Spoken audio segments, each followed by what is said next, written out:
भाग, पीछे मुड़ के मत दिखना। सीआईडी वालों को अपना मुंह नहीं दिखाना है। जल्दी चलो वरना बुरी तरह से फंस जाएंगे हम। रुक जाओ ना तो गोली चला दूंगा मैं। श्रेया पकड़ो उन्हें।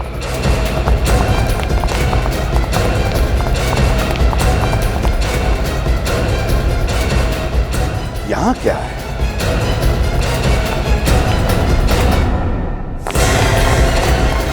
रुक जाओ। अब धीरे धीरे घूम जाओ।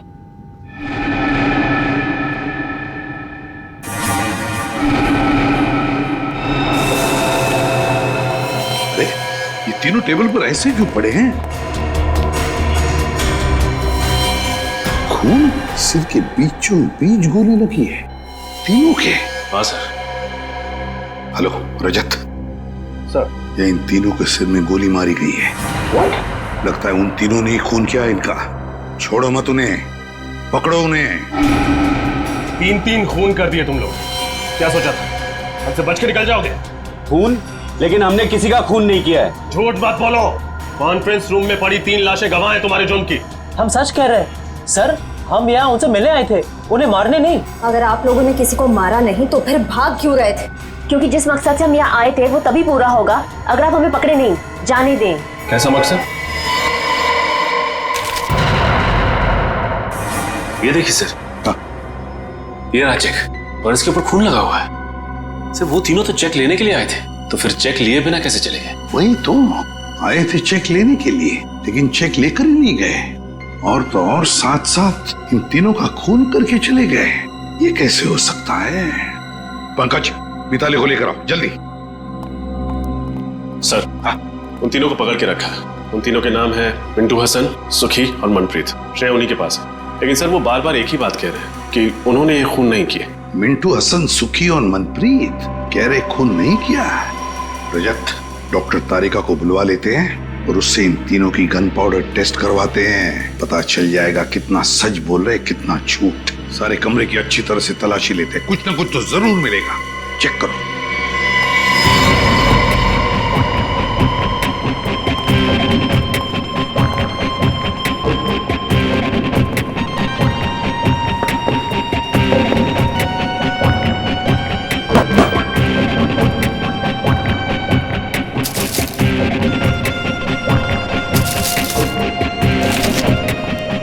सर, मिताली।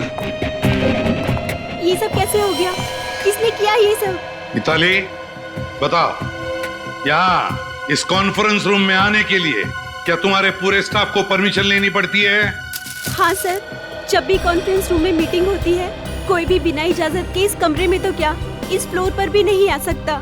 और आज तो यहाँ बहुत जरूरी मीटिंग थी, इसीलिए कृतिका मैडम, रणबीर सर और ईशान सर ने कहा था कि किसी को भी यहाँ आने की अनुमति न दी जाए जब तक मीटिंग खत्म न हो जाए। तो फिर वो तीनों कैसे घुसे इस कॉन्फ्रेंस रूम में? क्या तुम भी शामिल हो उनके साथ? बताओ। नहीं सर, आप ऐसा कैसे कह सकते हैं?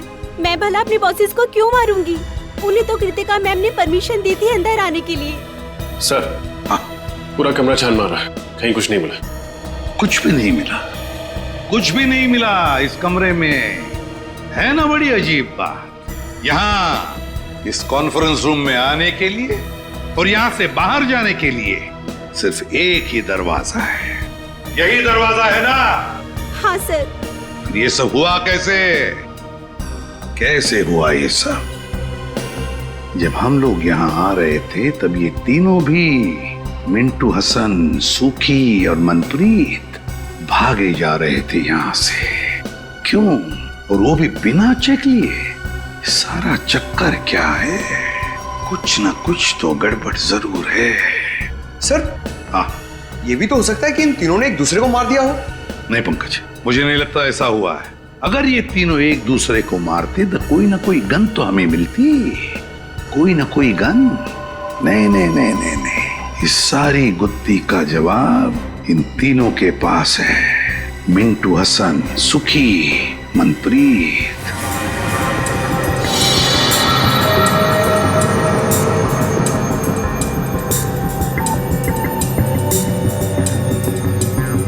ये लोग सच कह रहे हैं सर, इनमें से किसी ने भी गोली नहीं चलाई। किसी के हाथ पर गन पाउडर का निशान नहीं। नहीं सर। अब तो यकीन हो गया ना आप लोगों को? कि हम शरीफ लोग हैं, क्रिमिनल नहीं। शरीफ लोग मिंटू हसन, सुखी, मनप्रीत, शरीफ लोग इसलिए भाग रहे थे हमसे। दरअसल हमें यहाँ आर्यन और शिमोना ने भेजा था 1.5 करोड़ का चेक लेने, लेकिन इससे पहले कि हम तीनों को मिल पाते गोलियां चल गई और हम लोगों को लगा कि पतली गली से कट लेने में ही समझदारी है। पतली गली से कट लेने में ही समझदारी है। अगर तुम लोग शरीफ होते तो या तो खूनी को पकड़ने की कोशिश करते या फिर सीआईडी को बुलाते। नहीं कर सकते थे मैं साहब, क्योंकि हमारी शराफत हमें हमारी मंजिल से भटका देती। मंजिल? जरा हमें भी तो बताओ, क्या मंजिल है तुम्हारी? है? एक मुजरिम। मुजरिम? कौन मुजरिम? मुजरिम नहीं, कैंसर है वो, कैंसर। एक ऐसा कैंसर जो समाज के जड़ों को खोखला कर देना चाहता है, और उस कैंसर से देश को बचाने के लिए हमें भी मुजरिम बनना पड़ा। पर हम सिर्फ छोटे मोटे जुर्म करते हैं, शरीफों को नुकसान नहीं पहुंचाते। हम तो बस इतना चाहते हैं कि हमारे गुनाहों से प्रभावित होके वो हमें अपनी दुनिया में एंट्री दे दे। इसीलिए भाग रहे थे तुम हमसे? हैं? पकड़े नहीं जाना चाहते थे, क्योंकि अगर पकड़े जाते तो उनके गैंग में घुस नहीं पाते, है ना?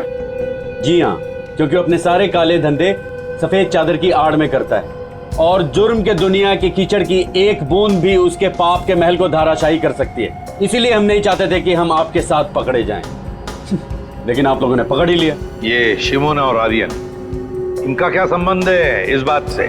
वो दोनों उसी के लिए तो काम करते हैं, और हम तो उन्हें बस सीढ़ी की तरह इस्तेमाल कर रहे थे ताकि उन तक पहुंच सके। मतलब शिमोना और आर्यन ने मिलवाया तुम्हें इस रणवीर, ईशान और कृतिका? जी हाँ, कल दोपहर आर्यन और शिमोना की नकली आर्ट एग्जीबिशन में। आर्यन और शिमोना दिख रहे हैं कहीं? वो रहे, शिमोना लाल सलवार में और आर्यन ब्लैक कोट में। अपने हुनर का गलत फायदा कैसे उठाया जाता है कोई इनसे सीखे। न जाने कितने लोगों को उल्लू बनाया इन दोनों ने अपने आर्ट और एंटीक के चक्कर में। गुड, काफी अच्छी जानकारी है आपको पेंटिंग्स की। मुझे लगता है ये वाली पेंटिंग हमारे कॉन्फ्रेंस रूम के लिए काफी अच्छी रहेगी। क्यों कृतिका? वाकई इस पेंटिंग में कुछ तो कशिश है। बिल्कुल ठीक है आपने कृतिका जी, एक नायाब हीरे की कीमत एक अच्छा जौहरी परख सकता है, और आपकी आंखों में परखने की नजर कूट कूट कर भरी है। पर 3 करोड़ तो ज्यादा ही है इस पेंटिंग के लिए। अरे कैसी बातें कर रहे हैं आप? इस पेंटिंग के लिए 30 करोड़ भी कम है। और वैसे भी जो चीजें अनमोल होती है ना, उनकी कीमत नहीं लगाई जाती। क्यों आर्यन? क्या डायलॉग मारा है। जो चीज अनमोल होती है ना, उसकी कोई कीमत नहीं बताई जाती। देखना, इस पे तीनों के तीनों क्लीन बोल्ड हो जाएंगे। और कुछ तो कम कीजिए, बहुत ज्यादा है। भाई, हमें कृतिका जी की मुस्कान बहुत पसंद आई। जी शुक्रिया। आप एक काम कीजिए, 3 की जगह 2.5 करोड़ दे दीजिएगा। ठीक? ठीक है, डन करते हैं। तो फिर ठीक है, कल हम सारी पेंटिंग्स आपके ऑफिस में भिजवा देते हैं और आपसे चेक भी ले लेंगे। ठीक है।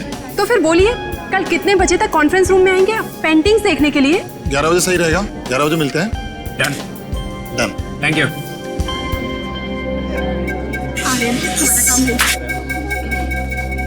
वैसे बहुत अच्छा फ्लर्ट कर रहे थे आप कृतिका जी के साथ। क्यों, तुमको बहुत जलन हो रही है क्या? कहो तो थोड़ा सा फ्लर्ट तुम्हारे साथ भी कर लो। भाई थोड़ी फ्लर्टिंग मेरे साथ भी कर लो मिस्टर आर्यन। आर्यन? नहीं, आर्यन नहीं, मेरा नाम केतन है। और मेरा नाम नटवरलाल। और ये सिमोना नहीं, मोना डार्लिंग। हाँ? लेकिन आप लोगों को ये कैसे पता चला? और हमें ये भी पता है कि कैसे तुम 200-500 रुपए की घटिया पेंटिंग्स को लाखों करोड़ों में बेचकर मासूम लोगों को चूना लगाते हो। Good job. कृतिका जी का दिल टूट जाएगा जब उन्हें पता चलेगा कि ये पेंटिंग नकली है, और वो जब उनकी मुस्कान की तारीफ कर रहे थे वो भी नकली है। समझे? कितना पैसा चाहिए तुम लोगों को? बड़े समझदार हो, जल्दी मुद्दे पे आ गया। हाँ, एक ठग को दूसरे ठग को समझने में ज्यादा वक्त नहीं लगता। हमें तुम्हारा पैसा नहीं चाहिए, हमें उस आदमी का पता चाहिए जिसके लिए तुम काम कर रहे हो। लेकिन क्यों? आप लोग हमारे बॉस तक क्यों जाना चाहते हैं? ये सोचना तुम्हारा काम नहीं है। अगर तुम चाहते हो कि तुम्हारी 420 की गाड़ी सही सलामत चलती रहे, तो जैसे कह रहे हैं वैसा ही करो। ठीक है, लेकिन आप लोगों को हमें ये गारंटी देनी पड़ेगी कि हम दोनों का धंधा चौपट नहीं होगा। दे सकते हैं? नहीं होगा। बस अब बताओ कैसे पहुंचेंगे उस तक? बहुत सरल है, बस आप लोगों को उन्हें यकीन दिलाना पड़ेगा कि आप लोग हमारे लिए काम करते हैं। पर वो कैसे होगा? सिंपल है, कल इस पेंटिंग के 2.5 करोड़ का चेक हम लोग नहीं, आप लोग लेने जाएंगे। शिमोना का इन तीनों से पूछना कि तुम लोग कॉन्फ्रेंस रूम में कितने बजे तक रहने वाले हो, ये बात कुछ हजम नहीं हो रही है। सर, हो सकता है इन तीनों का खून आर्यन और शिमोना ने किया हो। उन्हें ऐसा लगा हो कि हमारा भी काम हो गया और ये तीनों भी फंस गए। पंकज, जो तीनों भी आर्यन और शिमोना के कस्टमर्स थे तो वो उन्हें क्यों मारेंगे? नहीं नहीं नहीं नहीं, कुछ और ही चक्कर है। अच्छा एक बात बताओ, तुम लोगों को कुछ याद आता है? कोई ऐसी खास बात जो हमें बताना भूल गए हो तुम? एसीपी सर, एक फोन तो आया था आर्यन को? नहीं, रणवीर को। और वो बहुत गुस्से में बात कर रहा था फोन पे। नहीं, क्या बात कर रहा था वो? Excuse me. हेलो, क्या ऐसे कैसे खराब हो गया? उसे जल्दी से ठीक करवाओ। कल सुबह 11 बजे मेरी एक बहुत जरूरी मीटिंग है, उसे पहले ये काम हो जाना चाहिए, समझे?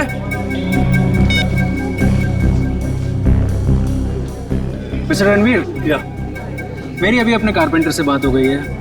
आज रात को ही जाकर वो ये आपके कॉन्फ्रेंस हॉल में खूबसूरत पेंटिंग लगा देगा। ओह नाइस, ये तो बहुत अच्छी बात है। इसका मतलब कल सुबह जब हम ऑफिस पहुंचेंगे तो ये पेंटिंग दीवार पर लगी होगी। बिल्कुल। गुड। और हमारी जगह चेक लेने के लिए ये तीनों आएंगे। ओह, कौन है ये तीनों? ये तीनों भी हमारे साथ ही काम करते हैं। और जैसे ही हम यहाँ पहुंचे गोलियां चलने लगी। उसके बाद क्या हुआ आपको तो पता ही है। कुछ ना कुछ तो गड़बड़ जरूर है, कुछ ना कुछ तो गड़बड़ जरूर है, वरना इस आर्यन ने रात को फोन करके तुरंत पेंटिंग्स क्यों लगवा ली कॉन्फ्रेंस रूम में? कुछ ना कुछ तो गड़बड़ जरूर है। क्या तुम लोगों ने इन दोनों को देखा था बिल्डिंग में? नहीं, वो दोनों तो यहाँ कहीं नजर नहीं आए। कहीं भी दिखाई नहीं दिए। तो फिर ये खून किया किसने? ये खून किया किसने? किसने किया ये खून? आसान के पता चला गोलियां कैसे चली? हाँ पता तो चला है कुछ, शायद मदद मिल जाए। तो बता दे। वैसे कृतिका, ईशान और रणवीर ऐसे ही बैठे थे ना कॉन्फ्रेंस रूम में? बिल्कुल ऐसे ही बैठे थे और तीनों के सिर के बीचों बीच गोली लगी है। और वो गोली एक ही कैलिबर की है बॉस, जो तीनों को लगी है। और तीनों को गोली 55 से 60 डिग्री के एंगल से चली है, ऐसे।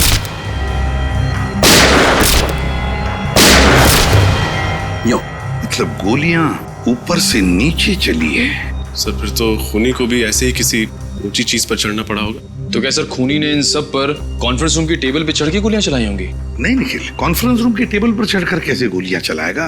क्योंकि अगर खूनी या जो भी जिसने भी टेबल पर चढ़कर गोलियां चलाई तो फिर उसके जूतों के निशान मिलते हैं हमें। चलो उसने जूते के निशान अगर साफ भी किए होते तो भी उसके जूते के नीचे जो धूल लगी रहती है वो तो मिल जाती, उसके ट्रेसेस तो मिल जाते हमें। वैसा तो कुछ भी नहीं मिला हमें। और एक बात सर, इन तीनों के शरीर पर कोई भी हाथापाई के निशान नहीं मिले। ओह, कोई भी हाथापाई के निशान नहीं? तो हो सकता है खूनी इन तीनों को जानता हो और शायद इसी बात का फायदा उठाया उसने और चला दी गोली। सड़के उस चेक के ऊपर जो खून मिला था वो किसका था? बस वो खून रणवीर का है। रणवीर का है? लेकिन सर इन तीनों को मारकर किसी को क्या फायदा हो सकता है?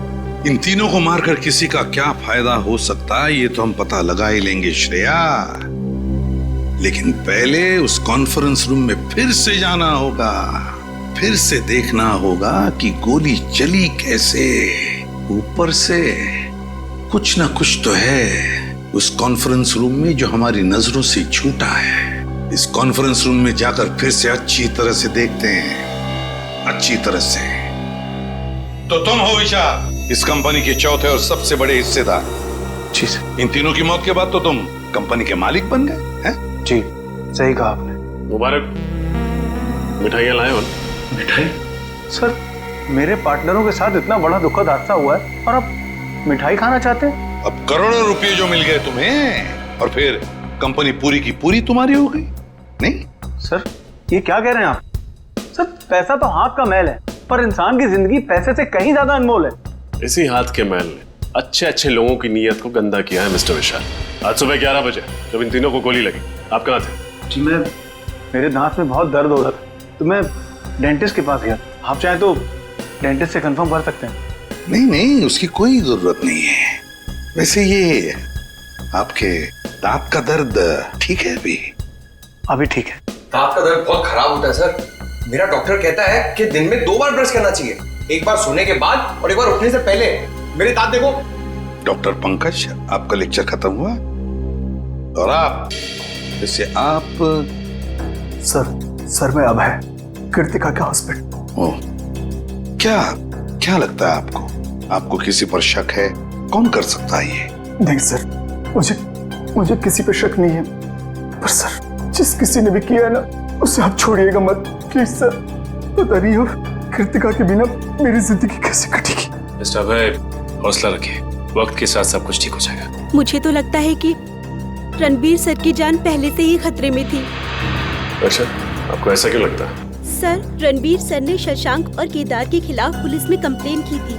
वो दोनों कंपनी हथियाना चाहते थे और रणबीर सर कुछ दिनों से काफी अजीब सा बिहेव करते थे। ना हंसते थे, ना बोलते थे, हमेशा अकेले रहते थे। जहाँ भी जाते थे ड्राइवर को भी साथ लेकर नहीं जाते थे।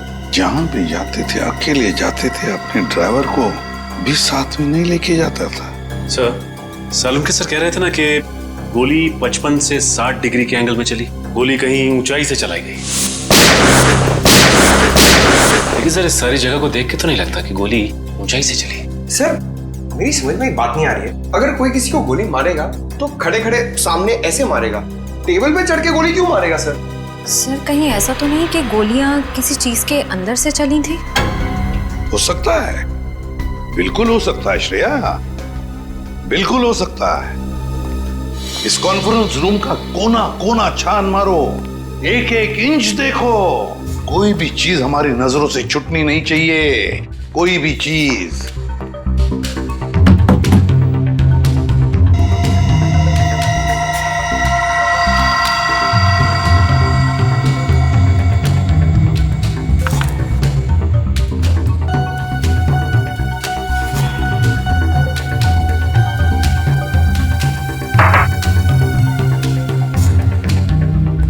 सर, फिर से कुछ नहीं मिला। रजत, एक बात समझ में नहीं आ रही है। इतना बड़ा प्रोजेक्टर का स्क्रीन है, प्रोजेक्टर का रिमोट है, मगर प्रोजेक्टर कहीं दिखाई नहीं दे रहा है। क्योंकि सर प्रोजेक्टर सीलिंग के अंदर लगा हुआ है। प्रोजेक्टर सीलिंग के अंदर लगा हुआ है? अच्छा, तो क्या हम उसे नीचे उतार सकते हैं? जी सर। कैसे? सर, वो जो रिमोट में ऊपर वाला बटन है उसको दबाएंगे आप तो ये प्रोजेक्टर नीचे आ जाएगा।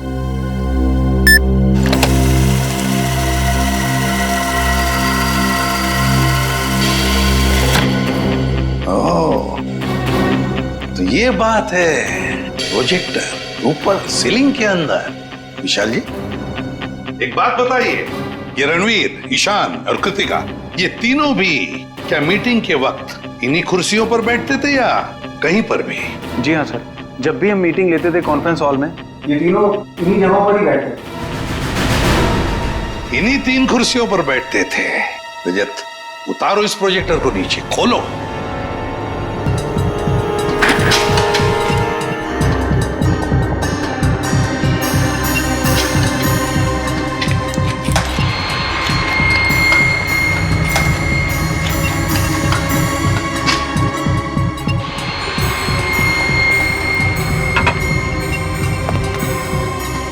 खोलो इसे पंकज।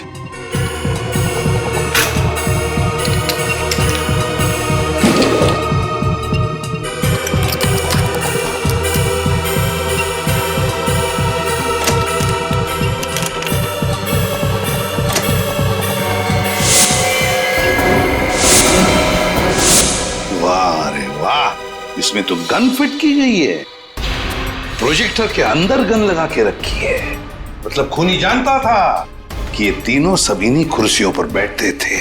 जैसे इन कुर्सियों पर बैठे, प्रोजेक्टर के गन में से गोलियां चली और काम खत्म। हाँ सर, ये तीनों बेचारे कहाँ जानते थे कि प्रोजेक्टर के नीचे आते ही गोलियां चलेंगी और तीनों मारे जाएंगे। मगर सर, प्रोजेक्टर में गन फिट की किसने? गन फिट की किसने? सर, मिंटू हसन कह रहे थे ना कि उन्होंने रणवीर को फोन पर किसी से बात करते हुए सुना था और रणवीर कह रहा था कि आज ही ठीक हो जाना चाहिए। उसे जल्दी से ठीक करवाओ। कल सुबह 11 बजे मेरी एक बहुत जरूरी मीटिंग है, उसे पहले ये काम हो जाना चाहिए, समझे? कहीं रणवीर इस प्रोजेक्टर की बात तो नहीं कर रहा था? हाँ, हो सकता है। मिताली, क्या मीटिंग से पहले किसी ने इस प्रोजेक्टर को हाथ लगाया था? कोई रिपेयर करने आया था? सर, कल रात को आर्यन और शिमोना आए थे ये पेंटिंग लगाने के लिए। उसी दौरान एक इंजीनियर भी आया था प्रोजेक्टर ठीक करने के लिए। उस वक्त आप यहाँ थे? नहीं सर, मैं नहीं थी। रात हो गई थी तो मैं घर चली गई थी। मुझे वॉचमैन ने बताया। कौन था ये इंजीनियर? पता नहीं सर, कोई नया इंजीनियर था। वॉचमैन कह रहा था कि पहली बार देखा है। उस इंजीनियर ने अपना नाम, पता, नंबर तो दिया होगा? नहीं सर। कोई नया इंजीनियर जिसका नाम नहीं, पता नहीं, नंबर नहीं? वाह रे वाह, बहुत बड़ी प्लानिंग की इस खूनी ने। पहले इसने प्रोजेक्टर को बिगाड़ दिया, फिर अपने आदमी को बुला लिया इसे रिपेयर करने के लिए, इस नए इंजीनियर को, और उसके जरिए उसने ये गन फिट कर दी इस प्रोजेक्टर में। मगर ये इंजीनियर उसी वक्त आया था जिस वक्त आर्यन और शिमोना ये पेंटिंग लगाने आए थे। ओह, तो इसका मतलब है आर्यन और शिमोना, ये दोनों का कोई ना कोई कनेक्शन जरूर है इन 3 खूनों के साथ। सर, ये आर्यन और शिमोना हर जुर्म से पहले अपनी पहचान बदल लेते हैं। शायद इस वक्त भी अपने नए जुर्म के बारे में सोच रहे हैं। हाँ, तो पता लगा आर्यन और शिमोना इस बार अपने चेहरे पर कौन सा नया चेहरा लगाने वाले हैं। शशांक और केदार, पता है इस कागज में क्या है? क्या लिखा है सर? तुम्हारे अतीत का इतिहास। कैसा इतिहास? किस तरह आप लोग बड़ा मगरमच्छ बनकर छोटी मछलियों को खा जाना चाहते हैं, इसका इतिहास। अब तक कुल 15 कंपनियों को आप लोग अपनी कंपनी में शामिल कर चुके हैं, या तो पैसे का लालच देकर या फिर धोखाधड़ी से। इसमें गलत क्या है सर? हर बिजनेसमैन का एक सपना होता है कि वो अपना कारोबार फैलाए। हम लोग बस वही कर रहे हैं, मगर गलत ढंग से कर रहे हैं, गलत ढंग से। ये है वो 7 लोग जिन्होंने तुम्हारे खिलाफ कंप्लेंट दर्ज की है पुलिस में। इसमें रणवीर भी है। सर, वो कहते हैं ना, इंसान जैसे जैसे कामयाब होने लगता है तो उससे जलने वालों की तादाद भी बढ़ने लगती है। ये लोग जलते हैं हमसे सर। झूठ! इसलिए बिना वजह ये लोग हमारी तरक्की में बाधा डालने की कोशिश कर रहे थे। ये लोग झूठ बोल रहे हैं। क्या तुमने इन लोगों को धमकी नहीं दी कि तुम्हारी कंपनी हमें दे दो? हाँ या ना? नहीं सर, हमने इन्हें धमकी नहीं दी थी, सिर्फ प्यार से विनती की है। प्यार से विनती की? सीधे सीधे बता दो, क्यों मारा तीनों को? यकीन मानिए मेरा सर, हमने इन्हें नहीं मारा। हाँ सर, हम तो इन्हें जानते भी नहीं है। जानते भी नहीं? ठीक है, निकल, तो दिखाओ इन्हें फोटो। गौर से देखो, पहचानते हो इन्हें? नहीं सर, हम इन्हें नहीं पहचानते। ये शिमोना है और ये आर्यन, आपकी तरह 420। आर्यन और शिमोना, हम ये नाम पहली बार सुन रहे हैं सर। हाँ सर। सर, मुझे लगता है ये दोनों सच कह रहे हैं। उन तीनों के खून में इनका हाथ नहीं है। श्रेया, इतनी जल्दी ये कहना ठीक नहीं है। और अगर मान भी लिया कि इन दोनों ने खून नहीं किया, तो फिर खून किया किसने? ये खून किसी ऐसे आदमी ने किया है जो अंदर वाला है, अंदर वाला, और जो जानता था कि ये रणवीर, ईशान और कृतिका वहां उस कॉन्फ्रेंस रूम में 11 बजे आने वाले थे। सर, जिस क्लाइंट के साथ मीटिंग थी, हो सकता है वही हो इस सब के पीछे। हम मगर विशाल और मिताली, इन दोनों ने तो हमें उसके बारे में कुछ नहीं बताया। सर, हो सकता है उन दोनों को पता ही ना कि ये मीटिंग आखिर थी किसके साथ। हो सकता है। सर, अक्सर जो बातें साथ वालों को पता नहीं होती हैं, वो बातें उनके ड्राइवर्स को पता होती हैं। तो ठीक है, ड्राइवर से पूछताछ करो।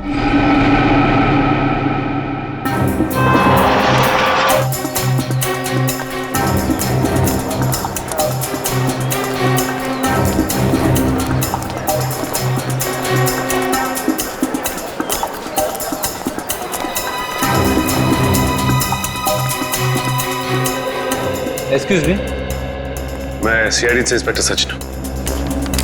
आप जरा ये दोनों फोटो देखिए। क्या ये लड़का और लड़की आपके यहाँ पासपोर्ट बनवाने आए थे क्या? नहीं सर, ये दोनों तो कभी नहीं आए। पूरे यकीन से कह सकते हैं कि कभी नहीं आए? हाँ सर, मैं पूरे यकीन से कह सकता हूँ कि ये नहीं आए। Thank you. वेलकम। ये आर्यन और शिमोना है। क्या ये दोनों आपके बैंक में नया अकाउंट खुलवाने आए थे? आर्यन और शिमोना? एक मिनट सर।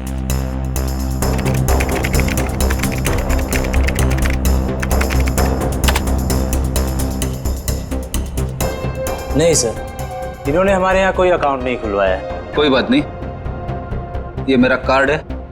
अगर ये दोनों आपके बैंक में आए तो मुझे फौरन इन्फॉर्म कर दीजिए। Okay sir. Okay, thanks.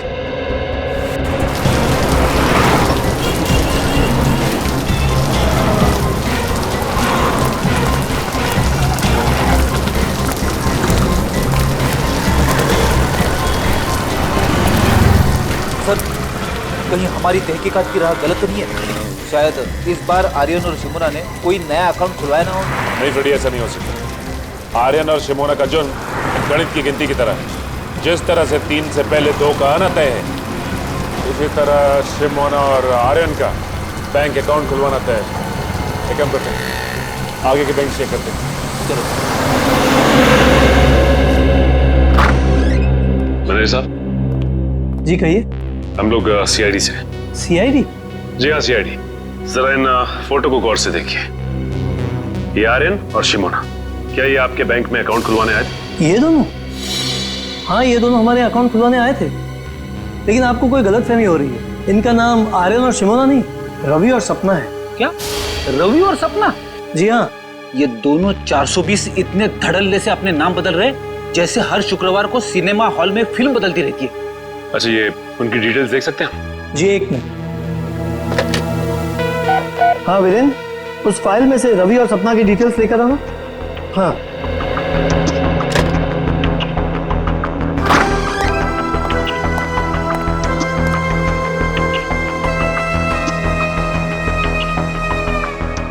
ये रहे इनकी डिटेल्स।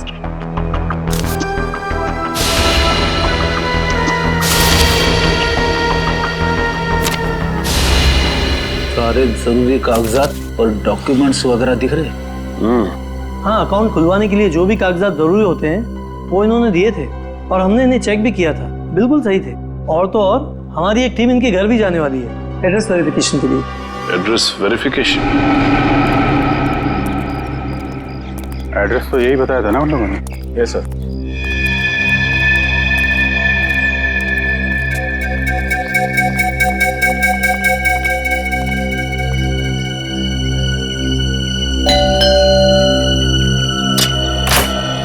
मिस्टर रवि जी बोलिए। हम लोग एएसडीसी बैंक से आए हैं आपके घर का वेरिफिकेशन करने। आपने नया खाता खोलने के लिए एप्लीकेशन दिया है ना? हाँ, आइए आइए।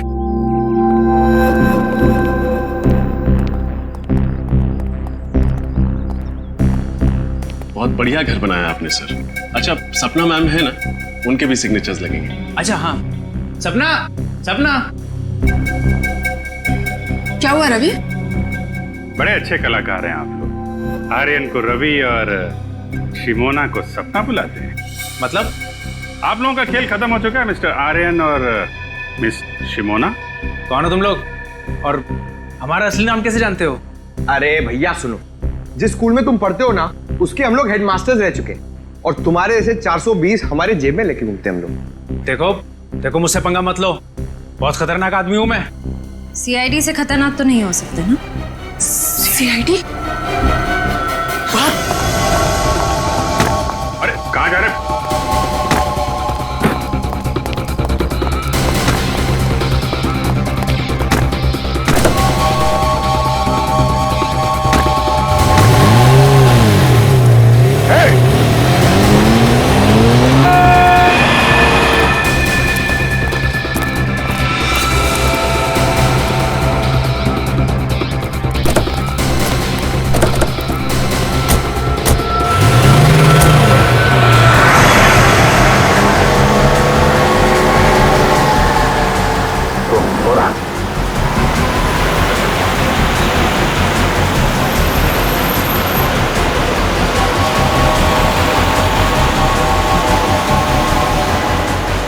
थोड़ा और तेज आ जाए। सर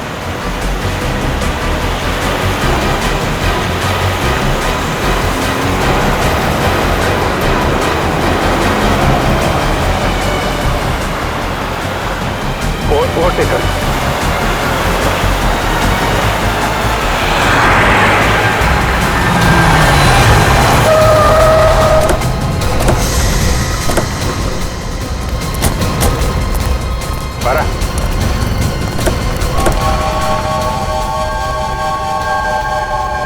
कहाँ भाग रहा है? क्यों किया ये सब? हाँ, ये सच है कि पेंटिंग के बहाने ही हम लोगों ने प्रोजेक्टर में गन फिट करी थी। 2.5 करोड़ रुपए तो तुम लोगों को वैसे ही मिलने वाले थे, फिर 3-3 खून करने की क्या जरूरत थी? क्योंकि अगर हम उनका खून नहीं करते तो वो हमारा खून कर देते। वो कौन? फिर वो पिछले महीने हमने एक आदमी को चूना लगाने की कोशिश करी जो हमारी जाल में फंसा ही नहीं। हाँ, तो मैं कैसे यकीन कर लूं कि जो जेवरात आप हमें बेचना चाहते हैं वो सब असली हैं और राजा महाराजाओं के वक्त के हैं?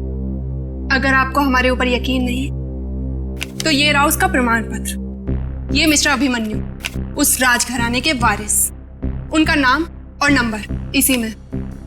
और वैसे भी अगर आपके बॉस को हम पर यकीन नहीं होता तो नीलामी में 5 करोड़ रुपए की बोली क्यों लगाते? ठीक है, बिना भरोसे के कोई भी सौदा पक्का नहीं हो सकता है। ये लीजिए अपनी रकम।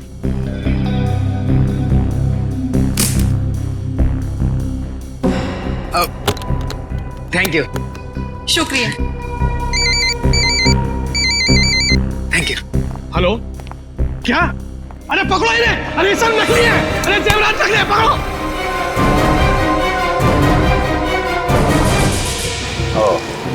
तो उन लोगों ने सोचा कि तुम्हें पुलिस के हवाले करने की बजाय क्यों ना तुमसे एक जुर्म और कराया जाए।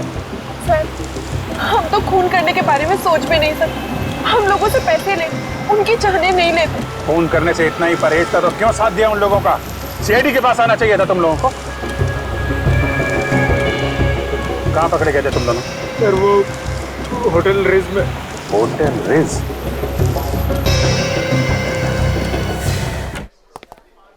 Excuse me. आइए सर, आप डिलक्स रूम एसी लेंगे या नॉन एसी सर? सीआईडी, क्या बात है सर? सब ठीक तो है ना? ठीक तो कुछ भी नहीं है। इन तीनों को जानते हो? नहीं तो सर। नहीं पहचानते? मैं नहीं पहचानता सर। बुला अपने मैनेजर को। अरे वो रहे। मैनेजर साहब जल्दी आइए, सीआईडी वाले आए हैं। क्या हुआ सर? इन फोटोज को जरा ध्यान से देखिए। ये रणवीर, ये आर्यन और ये शिमोन। जरा डिटेल चेक करके बताइए, क्या ये आपके होटल में आए थे? ठीक है सर। नहीं सर, ये नाम के लोग तो हमारे होटल में कभी नहीं आए। शायद नाम बदल कर रह रहे हो। सर नाम बदल के आए होंगे तो पता नहीं, लेकिन पहले इन्हें इस होटल में आते हुए कभी नहीं देखा सर, जहाँ तक मेरा ख्याल है। जहाँ तक आपका ख्याल है? हेलो, हाँ जरा अंदर आना था।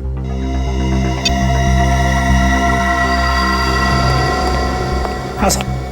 अच्छा ये बताओ कि रणवीर साहब यहाँ इस होटल में अक्सर आते थे? हाँ साहब, हफ्ते में 2-3 बार आ ही जाते थे किसी से मिलने। सुन लिया मैनेजर साहब आपने? कमाल की याददाश्त है आपकी। जो ग्राहक अक्सर आपके होटल में आते हैं आप उन्हें भी भूल जाते हैं? जी वो क्या हुआ, आपकी जुबान क्यों लड़खड़ाने लगी? सर जबान नहीं सर। क्या छिपा रहे हैं आप हमसे? सर कुछ भी नहीं छुपा रहा हूँ मैं। हेलो, हाँ सर। क्या? ओह तो ये बात है। हाँ सर, मैं होटल रिट्स में ही हूँ। मैं खाली होकर आपको फोन करता हूँ। Okay okay. क्या हुआ? शिमोना और आर्यन ने अपना गुनाह कबूल कर लिया है। 10 दिन पहले इसी होटल में एक ज्वेलरी एग्जीबिशन हुआ था, जिसमें फिर से उन लोगों ने एक बार किसी को बेवकूफ बनाने की कोशिश की, लेकिन नाकामयाब रहे। अब क्या कहना है आपका मैनेजर साहब? हाँ, हम लोगों को माफ कर दो सर। किसी ने हम लोगों को पैसे दिए थे ताकि आप लोगों के सामने मुंह ना खोले। अब मुंह खोलने का समय आ गया है। अब ये बताओ कि ये पैसे तुम्हें किसने दिए थे, और रणवीर इस होटल में किससे मिलने आता था? सर वो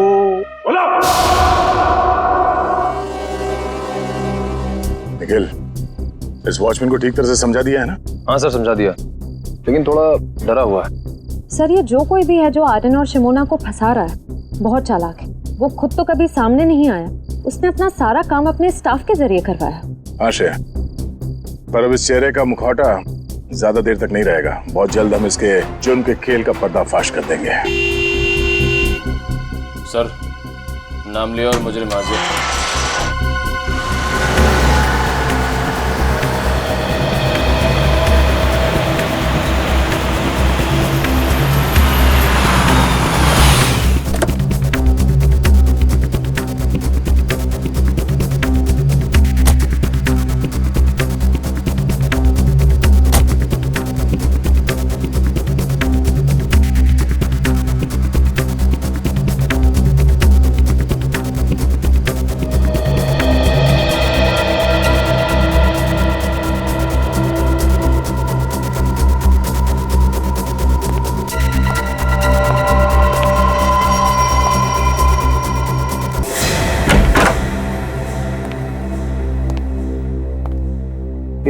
घर की सारी लाइटें ऑन क्यों हैं?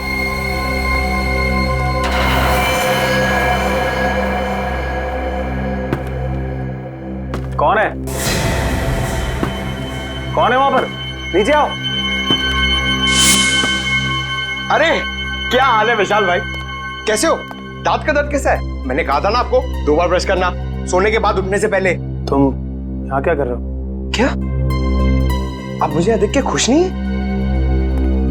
तो जरा पलट के इस तरफ देखो, शायद हमें देख के कुछ खुशी मिल जाए आपको। अरे सर, आप लोग यहाँ पर मेरे घर में? क्या खूनी का पता चल गया सर? हाँ पता चल गया, तो हमने सोचा कि खुद चल के अपने हाथों से उसका जबड़ा हिला दे। जबड़ा हिला दे? सर तो उसके लिए तो आपको खूनी के घर में होना चाहिए, फिर भला आप यहाँ मेरे घर में क्या कर रहे हैं? अपना एक गाल जरा यहाँ लाना। अरे सर आपको मुझ पर शक है? शक नहीं, पूरा यकीन है। सर कहाँ जा रहे हो विशाल बाबू? अपनी कंपनी का शेयर छोड़ चल। मेरे मिट्ठू, अब एक अच्छे तोते की तरह चुपचाप सच बताना शुरू करते हैं, समझा? बोल।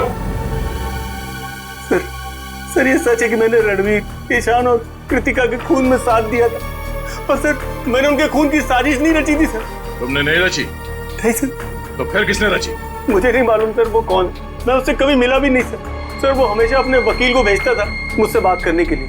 सर लगता है हमें गुमराह करने के लिए कहानियां बना रहा है। उन तीनों की मौत के बाद सारी दौलत तो इसकी हो गई, उसके पास सबसे ठोस वजह थी उनको मारने की। नहीं मैम, सर वो चाहता था कि मैं इस कंपनी को दिवालिया घोषित कर दूं और उसके बाद इस कंपनी को एक नकली फर्म में बेच दूं, ताकि वो बाद में उस नकली फर्म से कंपनी को वापस खरीद ले। बहुत लंबी प्लानिंग की थी खूनी ने। अब तुम एक काम करो, उस वकील को फोन लगाओ और उससे वो कहना जो अब हम तुम्हें बताएंगे, हैं?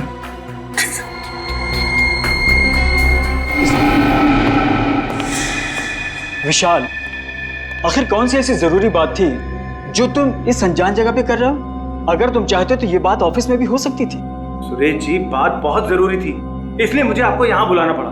कौन सी जरूरी बात थी? सुरेश जी, रणवीर ने ये कंपनी हमें बेचने से पहले किसी और को बेच दी है। अब इस कंपनी को बेचने का हक हमारे पास नहीं है। एक मिनट, क्या कहा आपने? इस कंपनी को बेचने का हक आपके पास नहीं? हाँ मैं सच कह रहा हूँ, रणवीर ने बाकी सारे पार्टनरों के साथ गद्दारी की और इस बात की भनक तक नहीं लगने दी किसी को। अच्छा ये बताओ, इस कंपनी के नए मालिक का नाम क्या है? हम हैं। वकील साहब को हमारा प्यार भरा नमस्कार। अपना प्यार भरा नमस्कार रखो अपनी जेब में, और अगर अपनी भलाई चाहते हो तो चुपचाप ये कंपनी उसको दे दो जिसका इस कंपनी पे पूरा पूरा हक। सुखी जी, हम तो इतने प्यार से बात कर रहे हैं इनसे और ये हमें धमकी दे रहे हैं। वो क्या ना मनप्रीत, ये लातों के भूत है, बातों से नहीं मानेंगे। ठीक कहा, बिल्कुल ठीक। इसीलिए आज मैं तुम दोनों को ऊपर भेजने का इंतजाम करके रहा हूं। किसी को पता भी नहीं चलेगा कि ये कंपनी कभी किसी और के नाम पे हुई थी। सर मैं अब है कृतिका का हस्बैंड। ऐसे कैसे भूल दोगे? क्या समझ रखा है हमें? घर नीचे रखो, पहले सीआईडी को तो आने दो। सीआईडी आए? पहले मैं तुम्हें मार देता हूं। चुप! कहानी तो तुम्हारी खत्म होगी फांसी के फंदे पर। कहाँ भाग रहे हो अभय बाबू? अभी तो तुम्हें अपने जुर्म कबूल करना बाकी है।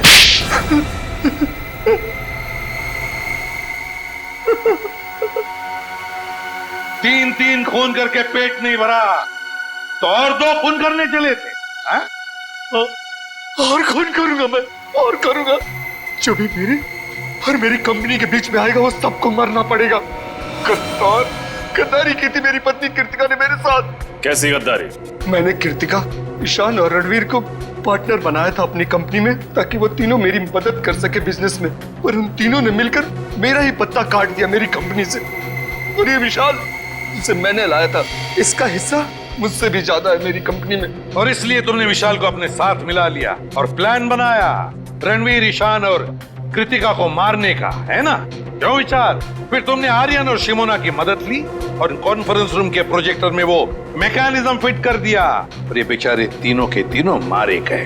तुम्हें पता था कि तीनों मरने के बाद इनका सारा हिस्सा विशाल को मिलेगा और विशाल कंपनी का मालिक बनेगा और फिर किसी भी तरह से तुम विशाल से कंपनी हथिया लोगे, क्यों? है ना? हाँ। फिर क्या करता मैं? अपनी खोई हुई कंपनी पाने के लिए यही एक रास्ता था मेरे पास।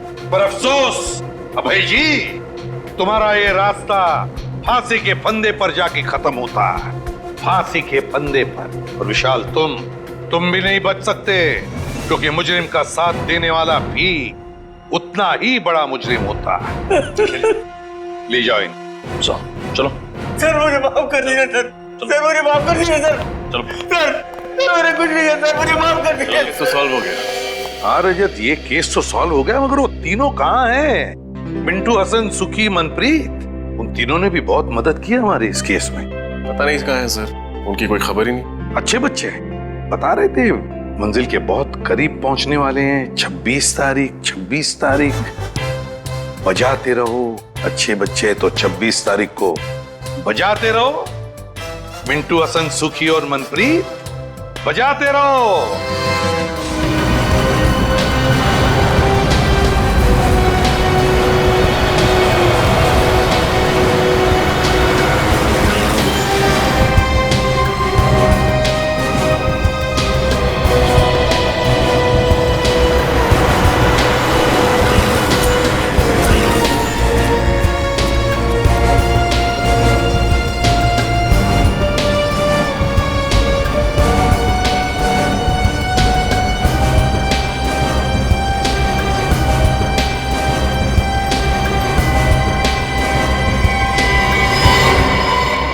फोन किया था?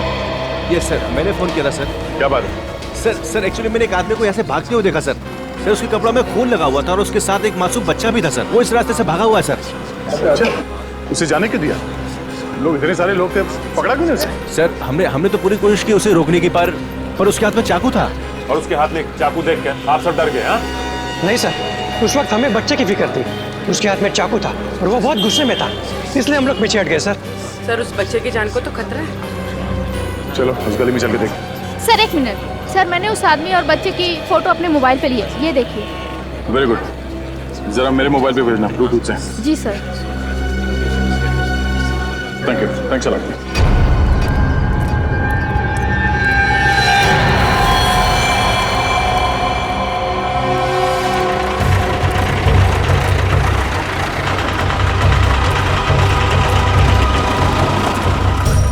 दादा, इस आदमी को यहाँ से भागते हुए देखा? इसके हाथ में एक छोटा सा बच्चा था और एक चाकू भी था।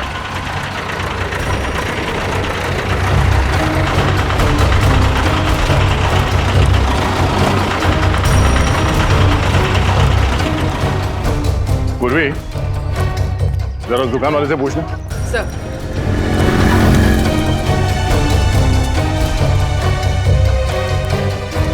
क्या कुछ इस आदमी को देखा यहाँ आसपास? क्या चक्कर है? सर। हाँ पूर्वी। सर वहां से कुछ पता नहीं चला।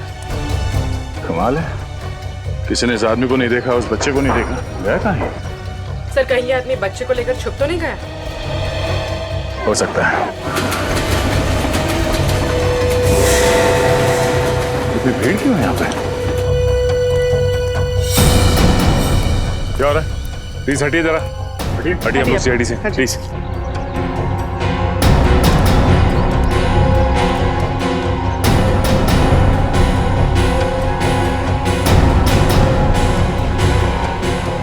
ये तो मर चुका है।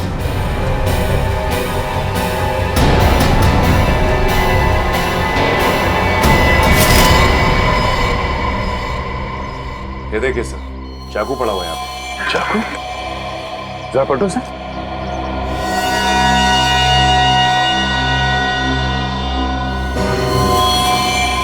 ये तो वही आदमी है जो बच्चे को लेके भाग रहा था। गोली? बच्चा कहाँ है? पूरी? सर जरा आसपास देखो, बच्चा कहाँ? सर आप लोगों ने गोली चलने की आवाज सुनी थी? नहीं सर। नहीं? अच्छा, इस आदमी के पास एक छोटा सा बच्चा था, बच्चा देखा आप लोगों ने? नहीं सर, हम लोग तो इधर खाना खाने के लिए बाहर जा रहे थे तो देखा कि ये आदमी मरा पड़ा। सर ये सुनसान रास्ता है, अक्सर यहाँ से कोई आता जाता नहीं। सर बच्चा तो कहीं नहीं मिला। कहीं नहीं मिला? और सर इसके पास से भी कोई आइडेंटिफिकेशन नहीं मिली। एक काम करते हैं, इस आदमी की फोटो सारे अखबार और पुलिस स्टेशन में भिजवा दो। और उस बच्चे की गायब होने की रिपोर्ट किसी ने लिखवाई है या नहीं, ये भी पता करते हैं।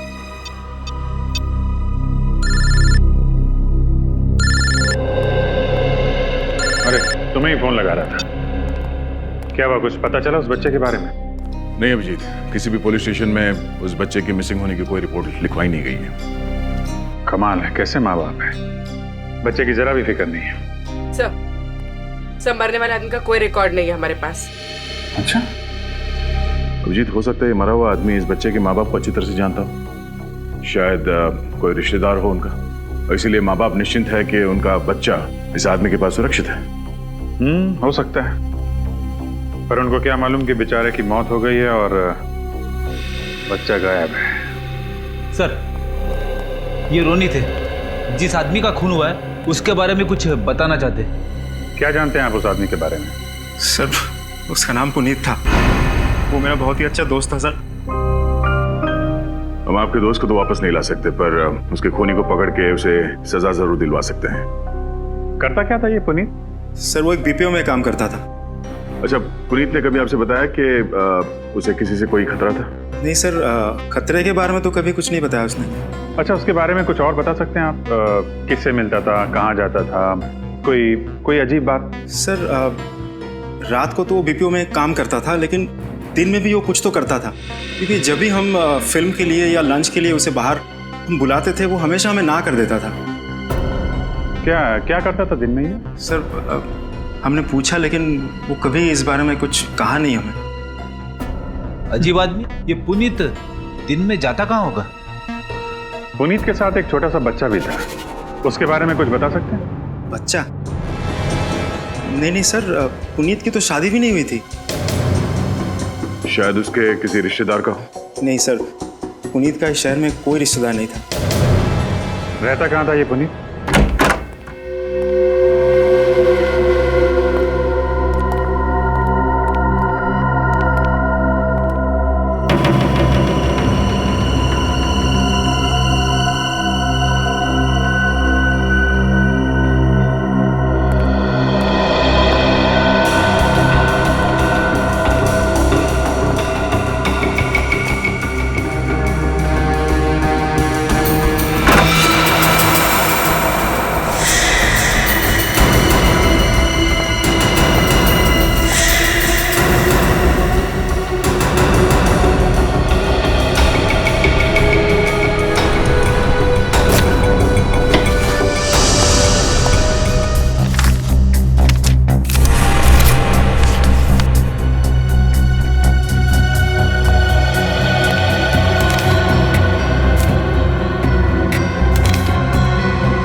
खबर की न्यूज़पेपर कटिंग्स, इन्हें पुनीत ने इतना संभाल के क्यों रखा हुआ है?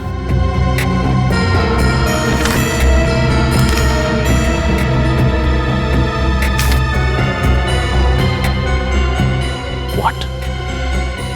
पुनीत एक प्राइवेट डिटेक्टिव था।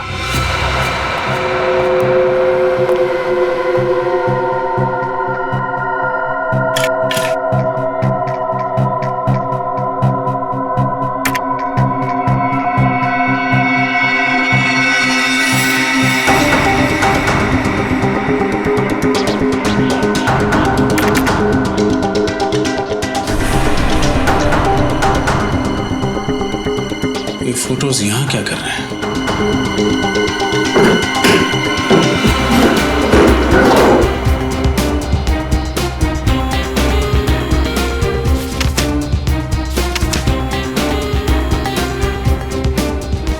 कुछ पता चला सर? बहुत कुछ। पुनीत एक जासूस था, उसने इस बच्चे और उसके परिवार पर नजर रखा हुआ था। ये देखो, उसकी डायरी में मिस्टर जगन और उनकी पत्नी मिसेस नलिनी का हर दिन का शेड्यूल लिखा हुआ है। एक सेकंड। यस, ये बच्चा और उसकी माँ एक चाइल्ड स्पेशलिस्ट के पास गए थे। ये इस डायरी में आखिरी एंट्री है। पुनीत ने इसके बाद कुछ नहीं लिखा। तो जो कुछ भी हुआ है सर, इस डॉक्टर की क्लिनिक से निकलने के बाद ही हुआ है। अब ये डॉक्टर ही हमें बताएगी कि ये बच्चा और उसका परिवार रहता कहाँ है। कहिए, मैं आप लोगों की क्या मदद कर सकती हूँ? आप इन्हें पहचानती? जी हाँ, ये नलिनी है और ये इसका बेटा सोनू है। मैं इस बच्चे की डॉक्टर हूँ। दरअसल सोनू लापता है। लेकिन कल ही तो नलिनी इसे वैक्सीनेशन के लिए मेरे पास लेकर आई थी। जी हाँ, वो तभी से लापता है। आपके पास उसका एड्रेस होगा? जी हाँ। सोनू की फाइल लेकर अंदर आना। सोनू के बारे में एक खास बात बताना चाहूंगी मैं आपको। उसे एक खास तरह की एलर्जी है, इसलिए उसे हर 48 घंटे में एक इंजेक्शन देना पड़ता है, वरना उसकी तबीयत खराब हो जाएगी और उसे सांस लेने में तकलीफ होगी। अच्छा, तो अगला इंजेक्शन उसे कब देना होगा? कल सुबह। अगर नहीं दिया गया तो उसकी जान को खतरा है। अब घबराइए नहीं, हम सोनू को जल्द से जल्द ढूंढ लेंगे।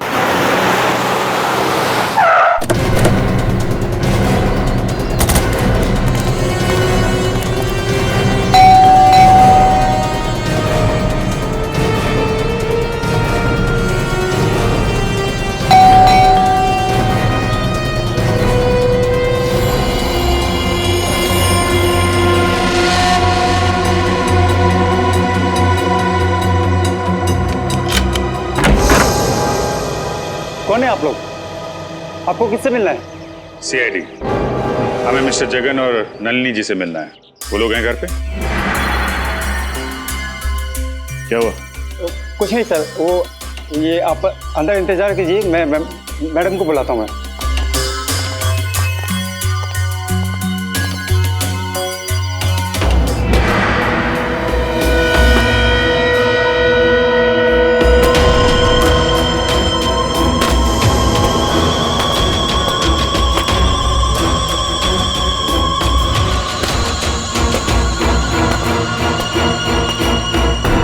नलिनी जी? नहीं, मैं उनकी छोटी बहन दिव्या हूँ। कहिए, कैसे आना हुआ? आपको वाकई नहीं पता कि सीआईडी आपके घर में क्यों आई? नहीं पता। जो कहना है जल्दी कहिए, मुझे बहुत काम है। वैसे भी हम आपसे मिलने नहीं आए, हमें जगन और नलिनी से मिलना है। उन्हें बुला देंगे प्लीज? वो घर पर नहीं है, छुट्टियां मनाने शहर से बाहर गए हैं। अच्छा, और उनका बच्चा? बच्चा? ये कैसा सवाल है? सोनू इतना छोटा है तो ऑब्वियस सी बात है वो अपने पेरेंट्स के साथ ही गया होगा ना। और आपकी जानकारी के लिए मैं ये बता दूं, वो सिर्फ 1.5 साल का है। जानकारी के लिए शुक्रिया। वैसे मेरा सवाल ये है कि ये बच्चा इस आदमी के साथ क्या कर रहा है?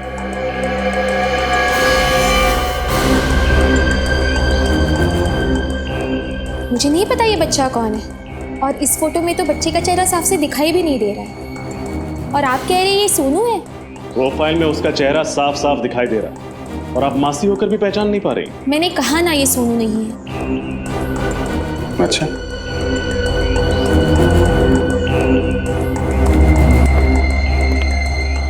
ये इस फोटो में ये लोग कौन है? ये दीदी हैं, जीजाजी और सोनू। सोनू? इस फोटो के हिसाब से तो फिर ये भी सोनू ही है। मैंने कहा ना ये सोनू नहीं है। अच्छा, इस फोटो में जो सोनू के साथ आदमी है, क्या आप उसे पहचानती? मैंने इसे कभी नहीं देखा है। भगवान जाने आप किसकी फोटोज मुझे दिखा रहे हैं। आप हमें गुमराह कर रही हैं, झूठ बोल रही हैं हमसे। आप सब लोग मुझे अलग अलग भी पूछेंगे ना, तो भी मेरा जवाब यही होगा। मैं यही कहूंगी कि तीनों एक साथ महाबलेश्वर गए हैं घूमने। मैं सच कह रही हूँ और इसके अलावा मैं कुछ नहीं जानती। और अगर आपकी पूछताछ खत्म हो गई है तो प्लीज। जाएंगे जरूर, लेकिन तहकीकात पूरी करने के बाद जरा घर की अच्छी तरीके से तलाशी ले लो। लेकिन क्यों? देख लेते हैं कहीं आपके दीदी और जीजा जी छुप के बैठे ना हो।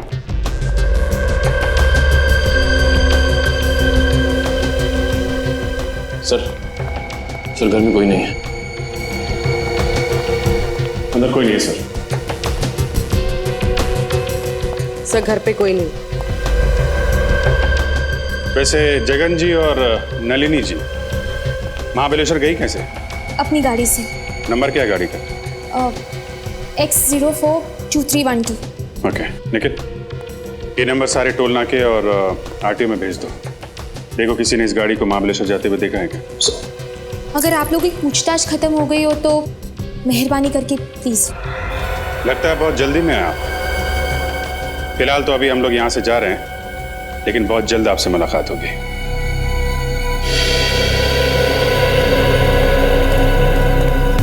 इतनी अकड़ के साथ किसी को झूठ बोलते हुए पहली बार देखा। वो तो दिख रहा है। सर सब कुछ जानकर भी अनजान बन रही। एक काम करते हैं, इस दिव्या पे 24 घंटे नजर रखते हैं। वो कहाँ जाती है, किससे मिलती है और क्या बात करती है। लेकिन सर ये कैसे पता चलेगा कि वो क्या बात कर रही है? चलेगा, वो भी पता चलेगा।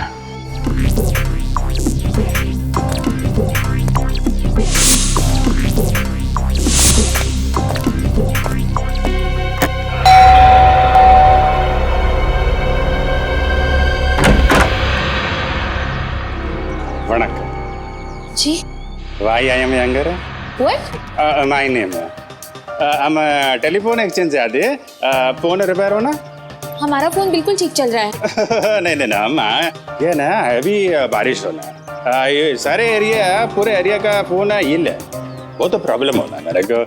आज आपका एरिया का फोन रिपेयर करना, कल मेरे को ड्रामे जाने का। पर मैंने कहा ना फोन बिल्कुल ठीक है। अरे अम्मा, आज आपका फोन ओके होना, कल नाट ओके होना, आपको प्रॉब्लम होना, मेरे को ड्रामे से इधर आना, मेरे को कितना हैवी ट्रैफिक होना, रुंडे मिनट पड़ेगा, 2 निमिषம் पटापट रिपेयर कर। ओके ओके, चेक कर लीजिए, जाइए। Okay okay. फोन इंगर क्या? क्या? सॉरी सॉरी, फोन किधर है आपका? वहाँ है।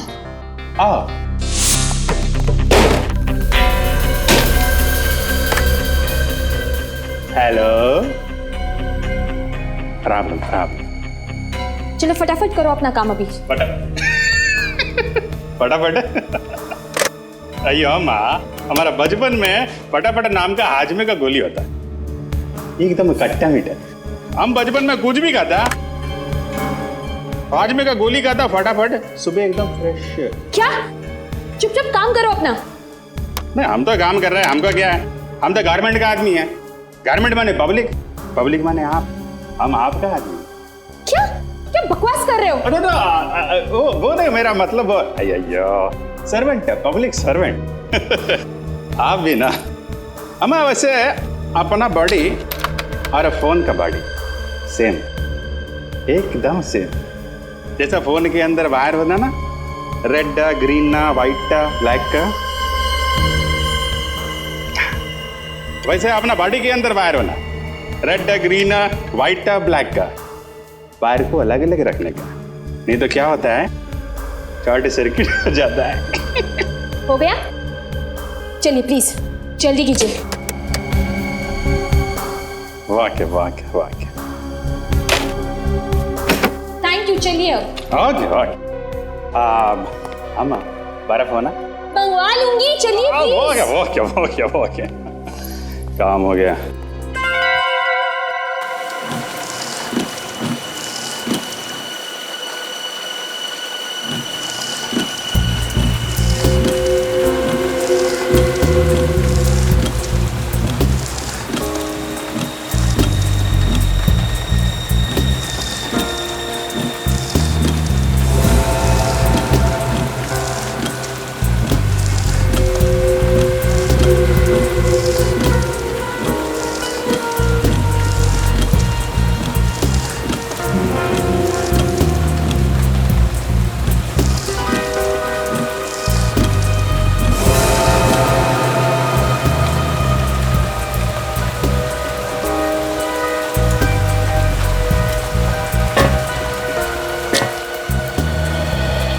कोई फोन है?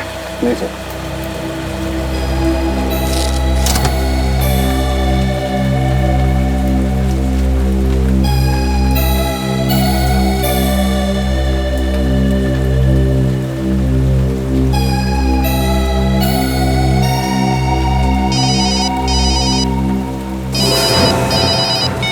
हाँ बोलो।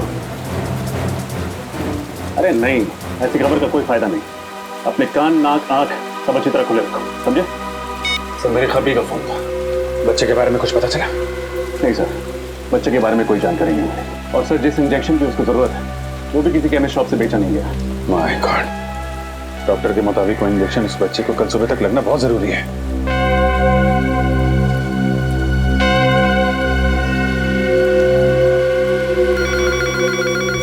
सर, घंटी बजे।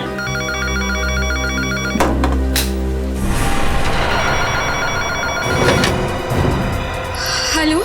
जो बोला था वही किया है ना? कहीं सीआईडी के सामने सच तो नहीं उगल दिया? जैसा आपने कहा था मैंने बिल्कुल वैसा ही किया है। मैंने सीआईडी को कुछ नहीं बताया है। Good, very good. आगे भी मुंह मत खोलना वरना तुम्हारे सोनू की सांसें बंद कर दूंगा। नहीं नहीं प्लीज, सोनू को कुछ मत करना। आप जैसा कहेंगे मैं बिल्कुल वैसा ही करूंगी। प्लीज मुझे बताइए, मुझे आगे क्या करना है? इंतजार करो, बाद में बताता हूँ। बाद में क्यों? अभी बताइए ना। ए, चुप। जानती है किससे बात कर रही है?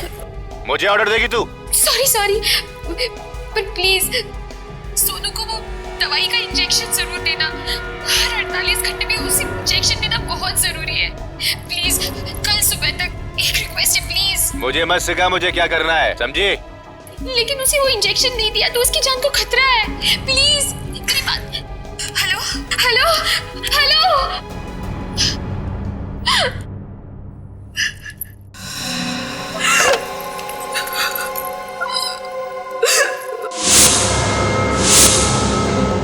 सर, इसका मतलब कोई दिव्या को धमकी दे रहा था? हाँ, इसीलिए वो हमें साफ साफ बातें नहीं बता रही थी। एक काम करो, पता लगाओ ये फोन कहाँ से किया गया था और इस वक्त ये फोन कहाँ पे है। कुछ पता चल रहा है मोबाइल कहाँ पे है? सर फोन लगभग 2 किलोमीटर की दूरी पे है सर, और आगे की तरफ जा रहा है सर। रजत, 2 किलोमीटर की दूरी पे है सर। काफी करीब आ गए सर। अच्छा, आगे ही जा रहा है सीधे? हाँ सर, सीधे ही जा रहा है। रजत, थोड़ा जल्दी। सर फोन हमारी गाड़ी के आगे दिख रहा है सर। अच्छा, हमारे आगे तो ये टैक्सी है सर। कहीं टैक्सी में फोन तो नहीं हो सकता है। रजत, इस टैक्सी के बराबर ही ले लो।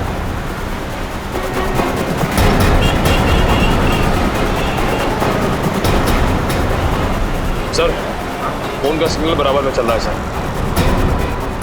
टैक्सी में ही फोन। रजत, रुको।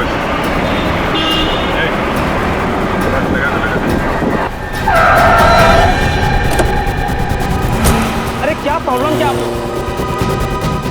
अरे क्या प्रॉब्लम क्या आप लोग कहाँ इस तरह गाड़ी के आगे गाड़ी लगाते हैं? अभी ब्रेक नहीं लगता टाइम पे तो क्या नुकसान तुम्हारा भी होता हमारा भी होता? अरे नुकसान कौन भरता? हाँ, कौन आप लोग? सीआईडी। सॉरी साहब, गलती हो गई साहब, मुझे मालूम नहीं था आप लोग सीआईडी वाले हैं। सॉरी है, अभी तो जेल जाएगा, समझा? जेल क्यों साहब? मुझे माफ कर दो साहब, गलती हो गई। गलती नहीं, गुनाह किया तूने। एक छोटे से बच्चे को अगवा किया है। नहीं साहब, मैंने किसी बच्चे को अगवा नहीं किया साहब। मैं ऐसा पाप नहीं कर सकता साहब। मैं खुद ही बाल बच्चे वाला आदमी हूँ। देख, आखिरी बात पूछ रहा हूँ, सच बता दे वरना तेरा वो हाल होगा कि तू। साहब मुझे नहीं मालूम आप किस बच्चे के बारे में पूछ रहे साहब। मैं नहीं जानता कौन सा बच्चा, किसका बच्चा साहब। 1568324222 तुम्हारा ही मोबाइल नंबर है ना? नहीं साहब, मेरा मोबाइल नंबर ये नहीं है साहब। अच्छा, फोन लगाओ जरा। 15।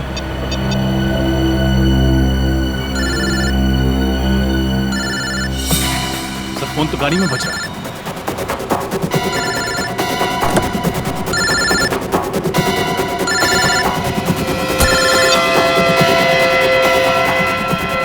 किसका फोन है ये? पता नहीं साहब किसका फोन है। मेरा सेल फोन नहीं है साहब ये। तो फिर गाड़ी के अंदर कैसे आया? मुझे नहीं पता साहब, मैंने तो अभी 1 घंटे पहले ही टैक्सी निकाली साहब। अभी तक केवल एक ही भाड़ा मारा है मैंने, एक ही पैसेंजर को छोड़ा है। पैसेंजर? कौन था वो पैसेंजर? मुझे नहीं मालूम साहब, मैं तो गाड़ी के अंदर बैठा था, वो फोन पे बातें कर रहा था। गाड़ी में बैठा और बोला चलो। ठीक है, उस पैसेंजर को कहाँ छोड़ा था? चलो दिखाओ। बस सर, बस यही पे इसी जगह पर बैठे।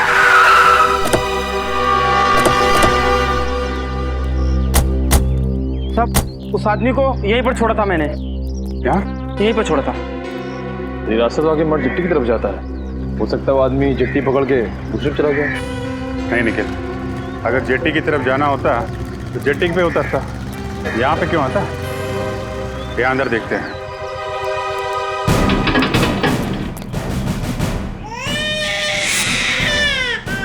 बच्चे की रोने क्या? लगता है सही जगह पे आ गए हम लोग। तुम यहीं रुकना, ओके?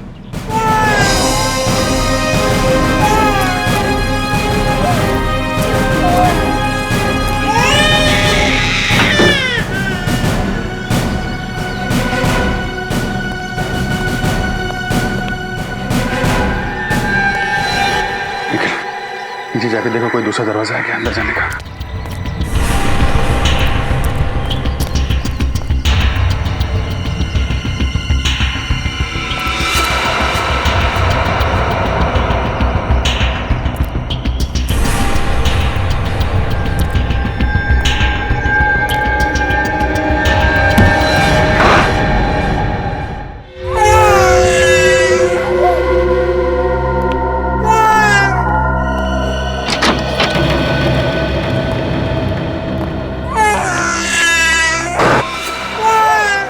कुछ नहीं।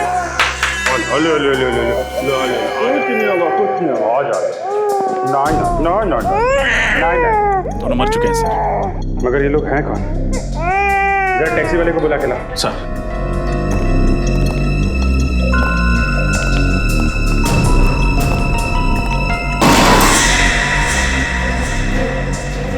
सर, हाँ? घर में कोई नहीं है। रजत, एक काम करो, इसे इंजेक्शन लगना बहुत जरूरी है। जल्दी से हॉस्पिटल लेके जाओ, इसे इंजेक्शन लगवाओ। यस सर, जल्दी। सर, हाँ, सुनो, इधर आओ जल्दी। ये साहब, इसको छोड़ा था मैंने। पर अगर इसने बच्चे को किडनैप किया था तो फिर इसको और इसके साथी को मारा किसने होगा? और फिर बच्चे को यहाँ पे अकेला छोड़ के चला गया। मतलब इन सब के पीछे कोई और है, और वो जो कोई भी है बहुत शातिर है। देखते हैं कब तक बचता है हमारे हाथों। मेरी बिस्किट बिस्किट बिस्किट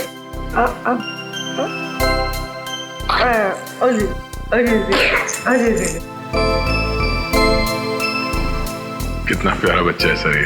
हाँ, ये तो अच्छा हुआ हम वहाँ वक्त पर पहुंच गए और बचा लिया, इंजेक्शन भी दे पाए। हाँ सर, जब हमें मिला था तो कैसे रो रहा था, और अब देखिए कैसे मुस्कुरा रहा है।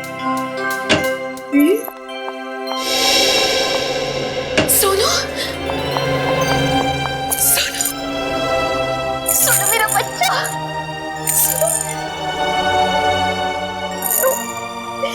देखो मासी आ गई। सोनू, तुम्हें कुछ नहीं होगा।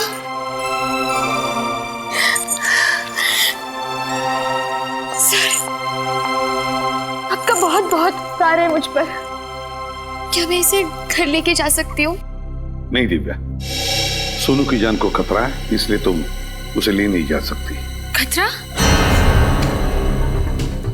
अब कैसा खतरा सर? दिव्या जी, जिन गुंडों ने सोनू को किडनैप किया था वो मारे गए। इसका मतलब है असली अपराधी कोई और ही है। क्या? जब तक ये आदमी पकड़ा नहीं जाता, सोनू हमारे साथ ही रहेगा। सोनू हमारे साथ सुरक्षित भी रहेगा और खुश रहेगा। सर, मुझे सोनू की कोई चिंता नहीं है। चिंता मुझे दीदी और जीजू की है। पता नहीं वो कहाँ होंगे, किस हाल में होंगे वो। सर, हाँ। जगन जी ने होटल हिल स्टार में बुकिंग तो करवाई थी, मगर वो या नलिनी वहां पर पहुंची नहीं। और जहां पर उनका मोबाइल आखिरी बार ट्रेस हुआ था, वहां से भी कोई इंफॉर्मेशन नहीं मिली। हम अगर बैंक रिकॉर्ड से पता चला है कि उन्होंने सुबह एसवी रोड के एक एटीएम से पैसे निकाले थे। मतलब महाबलेश्वर पहुंचने से पहले ही दया जगन और नलिनी पर हमला हुआ है और इस बच्चे को भी अगवा किया गया। सर, जगन की गाड़ी का नंबर का पता चल गया था सर। हमने सारे चेकनाके और आरटीओ में इन्फॉर्म कर दिया है। बस दया, बच्चा तो हमें शहर में मिला है, मतलब गाड़ी भी शहर में ही होनी चाहिए। शहर में। अरे सुभाष,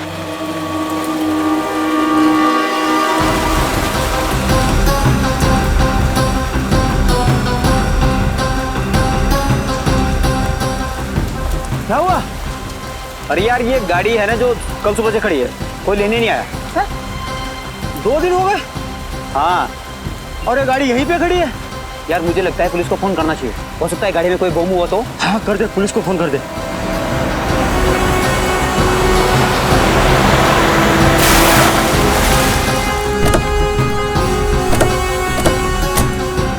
नमस्ते सर। कहाँ है वो कार? सर ये सिल्वर वाली। चाबी।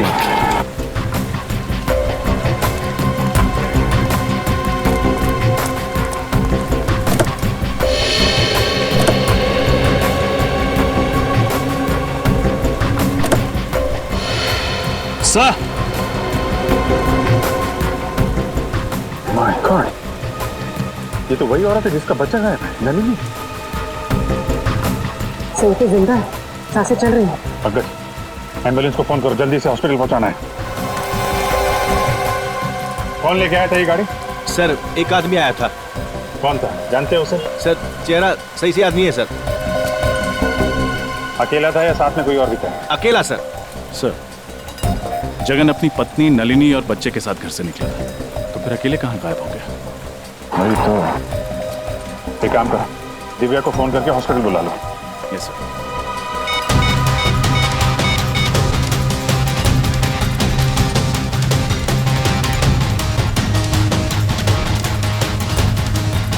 सर दिव्या अपना मोबाइल नहीं उठा रही। मोबाइल नहीं उठा रही? लैंडलाइन में फोन करो।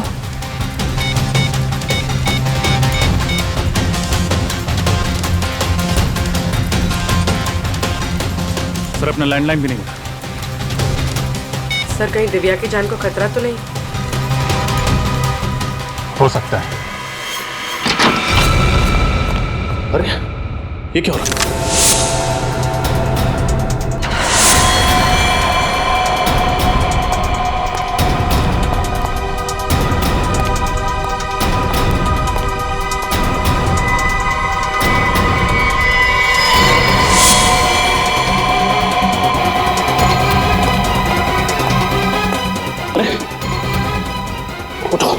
उठो, क्या हुआ? क्या हुआ? किसने किया ये सब? कौन वो? दो लोग थे। कौन दो लोग? मैडम को उठा लेंगे। उठा के लेंगे? कौन? कौन से लोग? बोल। सर घर में कोई नहीं है सर। सर कोई भी नहीं। एक काम करो, दिव्या के नंबर पर फोन सर। निखिल एम्बुलेंस बुलाओ।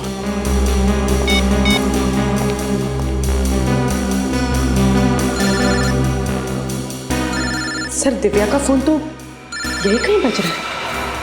हाँ, देखो किधर है।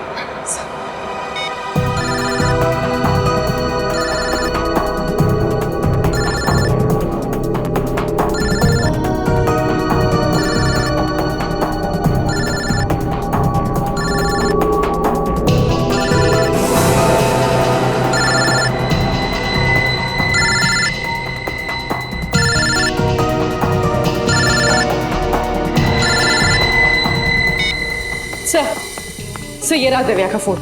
देखो किस नंबर से आखिरी फोन आया था।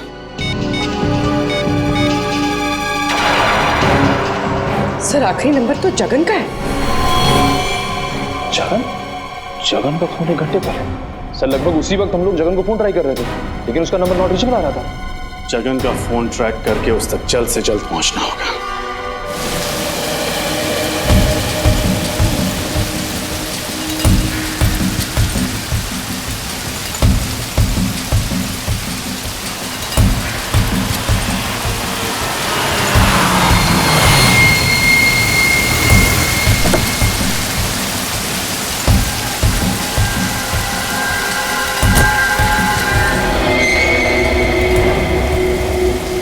देखो तुमने जैसा कहा था मैंने वैसा किया। मैं दिव्या को यहाँ लेकर आ गया हूँ। प्लीज अब तुम मेरा काम कर दो।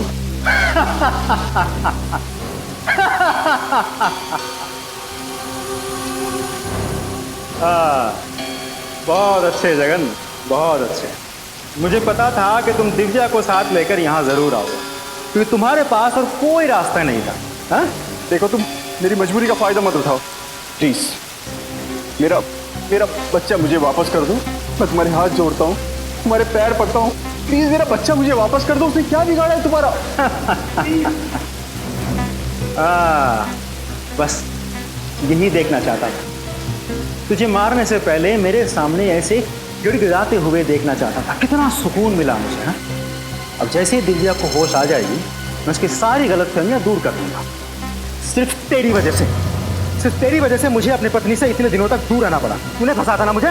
बोल, तूने फंसा था ना मुझे? मैं मानता हूँ कि मैंने तुम्हें फंसाया था, गलती हो गई मुझसे, मुझे माफ कर दो प्लीज। मेरा बच्चा वापस कर दो मुझे। तुम जो कुछ भी कहोगे ना, मैं दिव्या के सामने कहने को तैयार हूँ, जो कुछ भी कहोगे।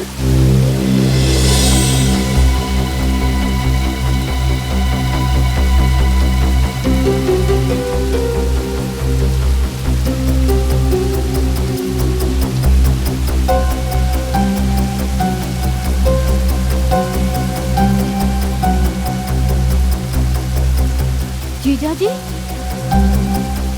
आप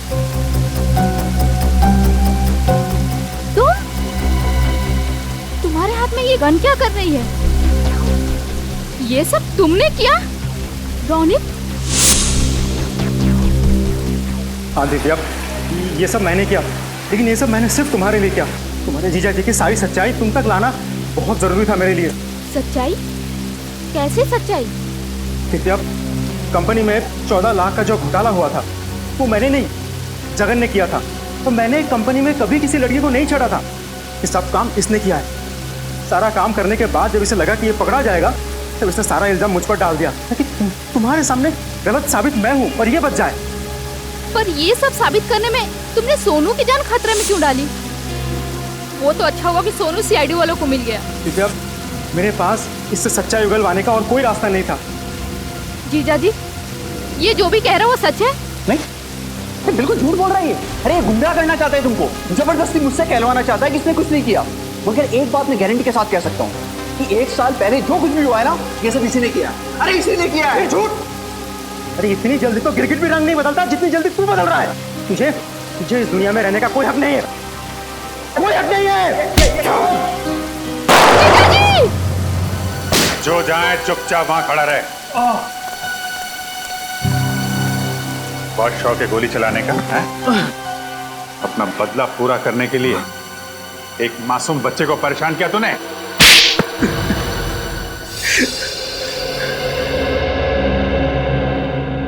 जगन सच बताओ, ये रोनित जो कुछ भी बोल रहा है वो सही है?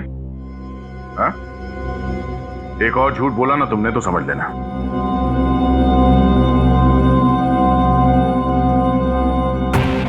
हाँ, रोनित जो कुछ भी कह रहा है वो सच कह रहा है। कानून से बचने के लिए ही मैंने सारे इल्जाम इस पर डाले थे। आपने ये सब कुछ आपने किया जीजा जी। मेरी शादीशुदा जिंदगी को आपने बर्बाद किया। मैंने तो हमेशा आपको बड़े भाई की तरह माना और आपने उस प्राइवेट डिटेक्टिव पुनीत को तुमने ही लगाया था ना जगन के पीछे? हाँ सर, जब जगन ने सारा इल्जाम मुझ पर डाल दिया तो मुझे नौकरी से हटा दिया गया था। सर 5 साल तक मुझे कोई नौकरी नहीं मिली थी। फिर बदला लेने के लिए मैंने पुनीत को हायर किया था, जो प्राइवेट डिटेक्टिव था। मैंने पुनीत को कहा कि जगन और उसके परिवार पर नजर रखो। और उसी ने तुम्हें बताया कि जगन अपनी पत्नी और बच्चे के साथ महाबलेश्वर जा रहा है, क्यों? हाँ सर, लेकिन जब जगन अपने गाड़ी से उतरा एटीएम जाने के लिए, तब मैं चुपके से उसके गाड़ी में घुस गया। उसकी पत्नी नलिनी के सर पे वार किया और उसे बेहोश कर दिया। फिर जगन जब वापस गाड़ी में लौटा तो मैं उसे बंदूक दिखाकर गाड़ी को एक सुनसान जगह पर ले जाने के लिए मजबूर किया। देखो तुम ये जो भी कुछ कर रहे हो गलत कर रहे हो। देखो बहुत पछताना पड़ेगा तुम्हें। चुप! चिल्लाना मत, नहीं तो बच्चे की आवाज ही बंद कर दूंगा, समझा? बच्चे को कुछ मत करना, बच्चे को कुछ नहीं। हाँ? ये हुई ना बात। चल गाड़ी में बैठ। बिठाओ इसे गाड़ी में।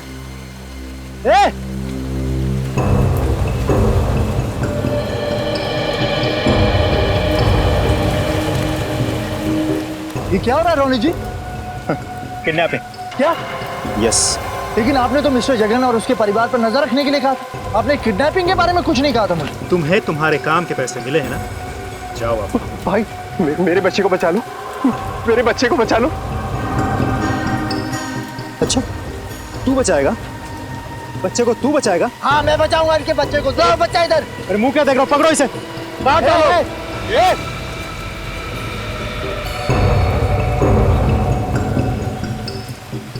देखिए